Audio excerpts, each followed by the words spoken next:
वैश्विक राजनीति में यदि कहीं भी उथल पुथल होती है तो चाइनीज फैक्टर वहां पर सामने नजर आता है। आखिर अपने इस पड़ोसी देश चाइना की इतनी पावर कैसे बढ़ी? चाइना किस तरीके से अपनी पावर को इस स्तर तक पहुंचाने में सफल हुआ? कहीं ना कहीं इसमें एक फैक्टर होगा उसकी इकोनॉमी। बिना पैसों के तो कोई पावरफुल हो ही नहीं सकता। 2040 तक कहा जा रहा है कि 2040 तक चीन अमेरिका से भी आगे निकल जाएगा। दुनिया की सबसे बड़ी आर्थिक शक्ति अमेरिका से भी आगे निकल जाएगा। चीन अपना पड़ोसी देश, आइए सीखते हैं अपने इस पड़ोसी देश से कि कैसे इसने अपनी अर्थव्यवस्था को इस स्तर तक पहुंचाया कि आज ये अमेरिका को टक्कर दे रहा है। यहाँ पर हम बात करेंगे कारकों की, कारणों की, तो अवश्य ही यहाँ पर लीडरशिप की तो बात हो गई होगी। बिना नेतृत्व के कोई भी देश आगे नहीं बढ़ सकता और चीनी नेतृत्व ने वो कमाल किया जो उसे करना था यदि उसे वैश्विक राजनीति में अपनी धाक जमानी थी। तो चीनी नेतृत्व ने 1970 के दशक में कुछ बड़े नीतिगत निर्णय लिए। चीन ने 1972 में अमेरिका से संबंधों की शुरुआत की। इससे पहले चाइना अमेरिका से कटा हुआ था, रिश्ते तोड़ रखे थे, लेकिन यहाँ से उसने अपना राजनीतिक और आर्थिक जो एकांतवास था उसे खत्म किया। इसके अलावा 1973 में प्रधानमंत्री चाइनीज प्रधानमंत्री चाओ एन लाई ने कृषि, उद्योग, सेना, विज्ञान और प्रौद्योगिकी के क्षेत्र में मॉडर्नाइजेशन करने के लिए 4 प्रस्ताव रखे, यानी कि agriculture, industry, science and technology and military. इन 4 क्षेत्रों में क्या करना है? मॉडर्नाइजेशन करना है, आधुनिकीकरण करना है।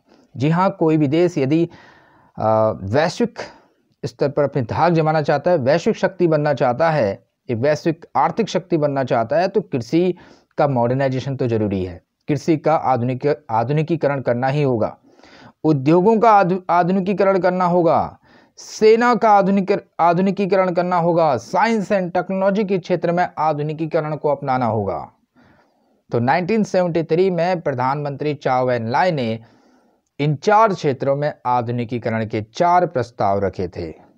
1978 में उसके बाद वहां के नेता देंग सियाओपिंग ने चीन में आर्थिक सुधारों और खुले द्वार की नीति की घोषणा करी, ओपन डोर पॉलिसी। ऑब्वियस बात यह है कि खुले द्वार की नीति का मतलब है चाइना ने अपने दरवाजे खोल दिए। किसके लिए? विदेशी निवेशकों के लिए खोल दिए। आइए हमारे देश में इन्वेस्टमेंट करिए, निवेश करिए। और ये फॉर्मूला आपको पता होना चाहिए, यदि विदेशी पूंजी आएगी, टेक्नोलॉजी आएगी, तो उत्पादकता भी बढ़ जाएगी। ये वो तरीका था चाइना का जो उसे किस ओर ले गया? एक बाजार मूलक अर्थव्यवस्था की ओर ले गया। याद रखिए, अगर चाइना को अमेरिका से आगे निकलना है, कोई और रास्ता नहीं है उसके पास। वही रास्ता है जो अमेरिका ने अपनाया, अर्थात मार्केट इकोनॉमी, बाजार मूलक अर्थव्यवस्था।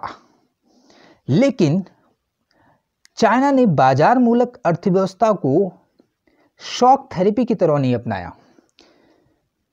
इससे पहले यदि आपने शॉक थेरेपी के बारे में अवश्य आपने पढ़ा होगा कि सोवियत संघ के विघटन के बाद पूर्वी सोवियत संघ के देशों ने शॉक थेरेपी को अपनाया था। साम्यवाद से पूंजीवाद की ओर संक्रमण का यह मॉडल कहलाता है शॉक थेरेपी। लेकिन चाइना ने शॉक थेरेपी के मॉडल को नहीं अपनाया, बल्कि अपनी इकोनॉमी को चरणबद्ध तरीके से, स्टेप वाइज तरीके से ओपन किया, खोला। अचानक नहीं खोल दिया जैसे शॉक थेरेपी में हुआ। शॉक थेरेपी में सब जल्दबाजी में किया गया था, इसलिए उसके परिणाम अच्छे नहीं निकले। इसके अलावा 19 तो कैसे, मैंने कहा चरणबद्ध तरीके से खोले गए, स्टेप वाइज खोले गए। तो 1982 में खेती का निजीकरण किया। ऐसा नहीं कि उसी साल फिर उद्योगों का भी प्राइवेटाइजेशन कर दिया जाएगा। याद रखिए, बाजार मूलक अर्थव्यवस्था, मार्केट इकोनॉमी का मूल मंत्र है निजीकरण, प्राइवेटाइजेशन। खेतों का निजीकरण करना ही होगा, उद्योगों का निजीकरण करना ही होगा। याद करिए शॉक थेरेपी वाले टॉपिक में, वहां भी उद्योगों का निजीकरण हुआ था, लेकिन वो फायदेमंद नहीं हुआ। चाइना ने यहां पर चरणबद्ध तरीके से अपनी इकोनॉमी को खोला। पहले खेतों का निजीकरण किया और फिर 1998 में काफी समय लिया, उद्योगों का निजीकरण किया, उद्योगों का निजीकरण किया। इसके अलावा अगर आप ध्यान दें, SEZ बनवाए, स्पेशल इकोनॉमिक जोन्स, विशेष आर्थिक क्षेत्र। ये वो क्षेत्र थे जहां पर विदेशी निवेशक अपने इंटरप्राइज लगा सकते थे, अपने उद्यम लगा सकते थे। और यहां व्यापार संबंधी अवरोधों को भी हटा दिया गया।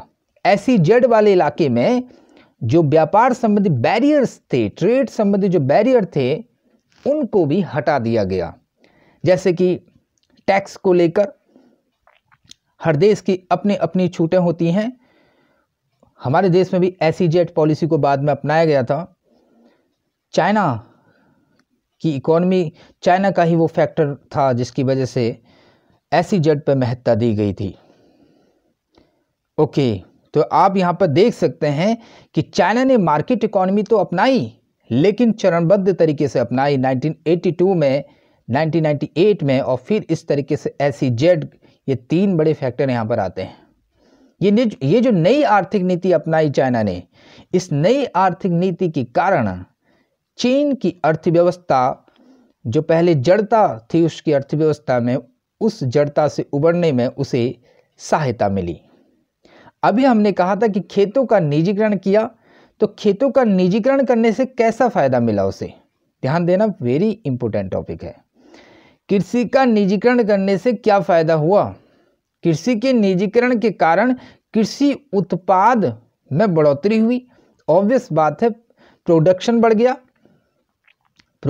गया, और जिससे कि ग्रामीण आय में भी उल्लेखनीय वृद्धि हुई, ग्रामीण आय भी बढ़ी।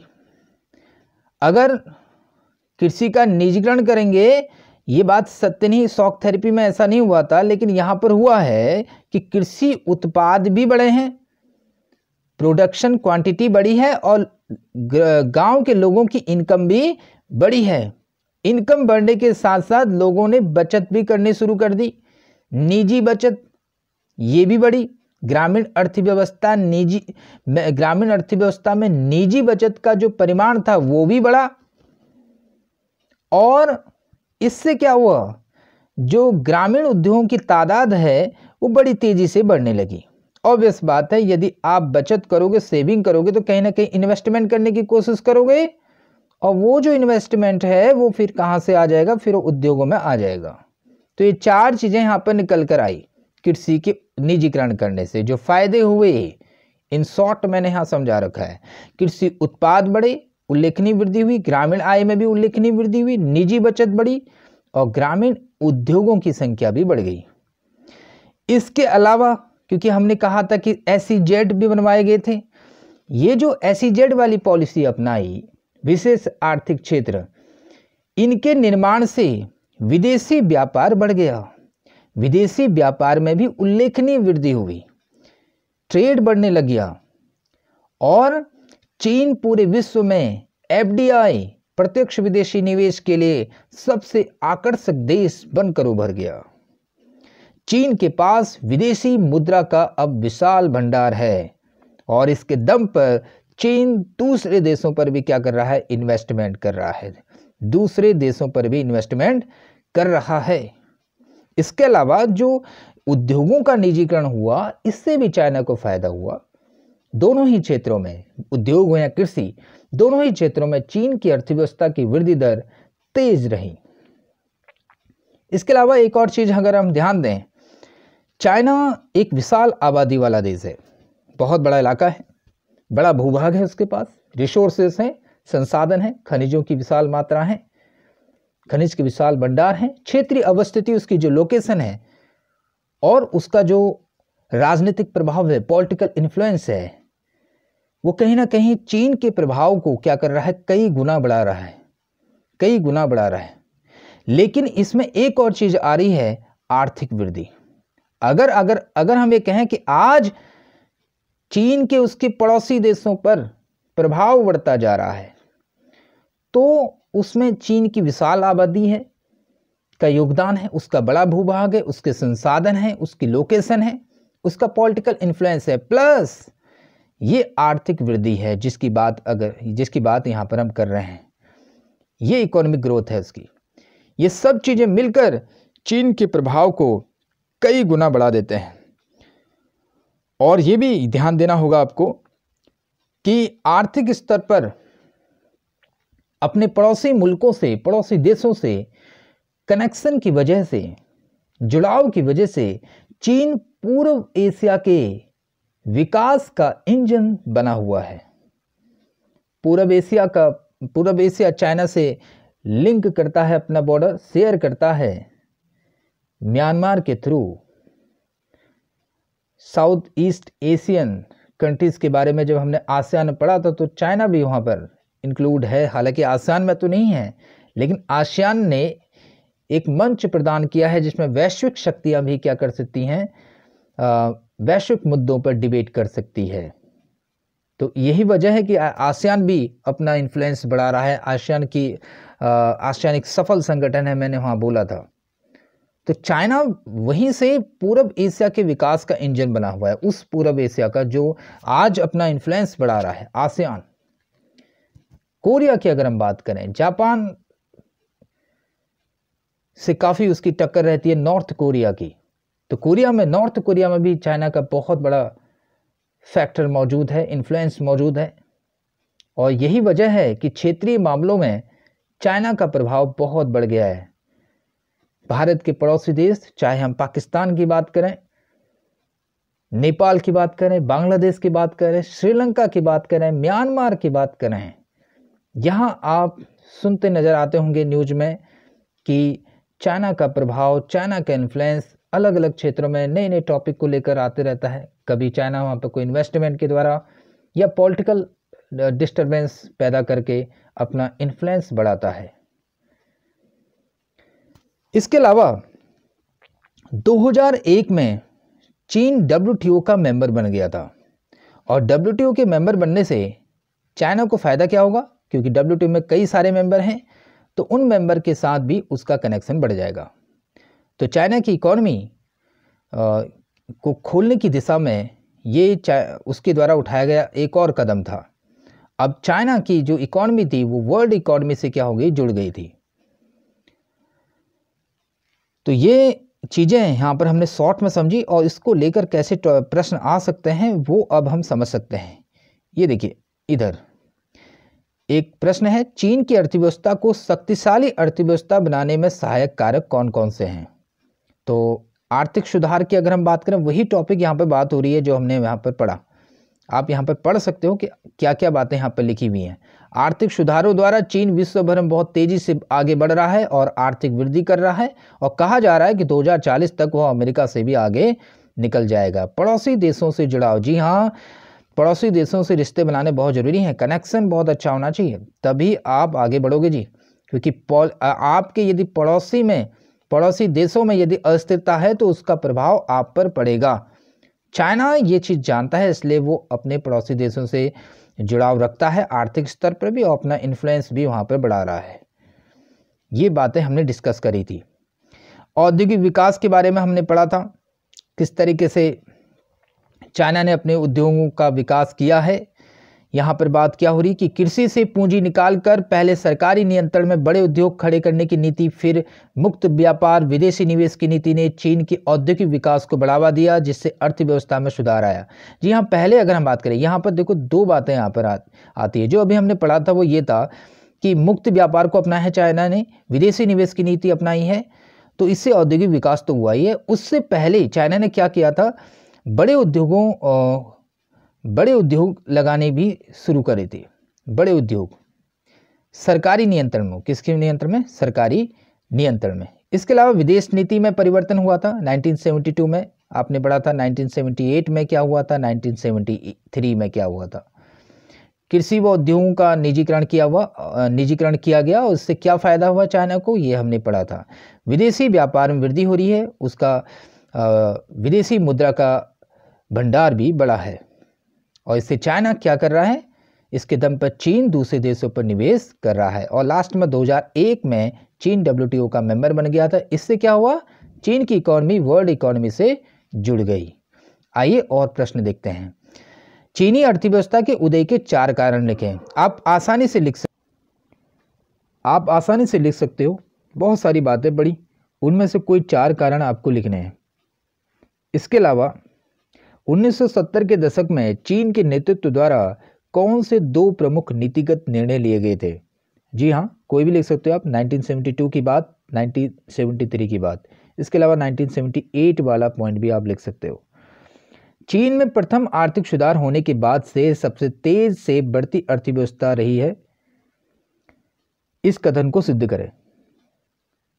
चीन में प्रथम आर्थिक सुधार होने के बाद से सबसे तेज से बढ़ती अर्थव्यवस्था रही है, तो इस कथन को सिद्ध करना है। तो वही बातें यहाँ पर लिखनी है, किस तरीके से उसकी इकॉनमी आगे बढ़ रही है, जो अभी हमने बातें पढ़ी थी। इसके अलावा ये वाला प्रश्न, चीन ने बाजार की अर्थव्यवस्था को पेश करने में अपने रास्ते का अनुसरण किया। 4 उपरोक्त तर्कों के साथ इस कथन को सही ठहराइए। तो बाजार की अर्थव्यवस्था हमने बात करी थी कि चाइना ने मार्केट इकोनॉमी को अपनाया था, तो किस रास्ते को उसने अपनाया था वो मैंने 3 पॉइंट वहाँ पर लिखे थे, 4 लिखे थे। शॉक थेरेपी वाला तो वो आप यहाँ पर लिख सकते हो, 1982 वाला भी लिखा था, 1998 भी लिखा था, और लास्ट में वो SEZ के बारे में भी मैंने वहाँ पर लिखा था, सेज के बारे में। तो वो सब बातें यहाँ पर लिख सकते हो। इसके अलावा यहाँ पर लिखा है, चीन में राज्य ने बाजार अर्थव्यवस्था की स्थापना में केंद्रीय भूमिका जारी है। राज्य की भूमिका, ठीक है, स्टेट का यहाँ पर बहुत बड़ा रोल है। चाइना में स्टेट अभी भी अपना रोल कम नहीं कर रहा है, स्टेट का रोल ज़्यादा ही है। और ये वो प्रश्न जो पूछा गया, चीन की अर्थव्यवस्था में तो सुधार हुआ है, परंतु वहाँ प्रत्येक चीनी को सुधार का लाभ क्यों नहीं पहुंचा? कोई 4 कारण स्पष्ट करने हैं। जी हाँ, अभी तक हमने जो बातें पढ़ी वो तारीफ पढ़ी है चाइना की, लेकिन कुछ बातें खराब भी हैं चाइना को लेकर। चाइना वैश्विक आर्थिक शक्ति के तौर पर उभरा है, परंतु कुछ वहाँ पर कमियां भी हैं। आइए उन कमियों को यहाँ पर उजागर करते हैं। पहला तो वहाँ बेरोजगारी बढ़ गई, बेरोजगारी है वहाँ पर, 10 करोड़ लोग रोजगार की तलाश में थे। महिलाओं के रोजगार और काम करने की स्थिति वहाँ पर बहुत ख़राब है, जैसे कि यूरोप में 18वीं और 19वीं सदी में थी। और इसके अलावा पर्यावरण को नुकसान पहुँचा है। जी हाँ, उद्योगों पर आप ज़्यादा जोर दोगे तो इन्वायरमेंट पर तो असर पड़ेगा ही, और करप्शन भी बढ़ा है। गांव और शहर के और तटीय और मुख्य भूमि पर रहने वाले लोगों के बीच आर्थिक दूरी भी बढ़ी है। तो एक और चीज़ ये देखने को मिल रही है कि असमानता भी बढ़ी है। क्या बढ़ी है? असमानता भी बढ़ी है। चाहे आप बात करें अमीर और गरीब की, चाहे बात करें गांव और शहर में रहने वाले लोगों के बीच। तो बेरोजगारी बढ़ी है, महिलाओं की स्थिति बड़ी खराब है, पर्यावरण को नुकसान पहुंचा है और असमानता बढ़ी है। तो इस तरीके से हमारा ये टॉपिक यहीं पर ख़त्म होता है। और बच्चों, यदि आपको वीडियो पसंद आ रही हैं तो सब्सक्राइब करना बिल्कुल ना भूलें हमारे चैनल को। इंग्लिश मीडियम वाले बच्चे मुझसे कहते रहते हैं कि सर आप हिंदी मीडियम पर ज़्यादा मेहनत करते हो, तो हिंदी मीडियम वाले बच्चों प्लीज़ वीडियो को पसंद आने पर आप ज़रूर सब्सक्राइब करें, चैनल को लाइक करें और शेयर भी करें। Good bye.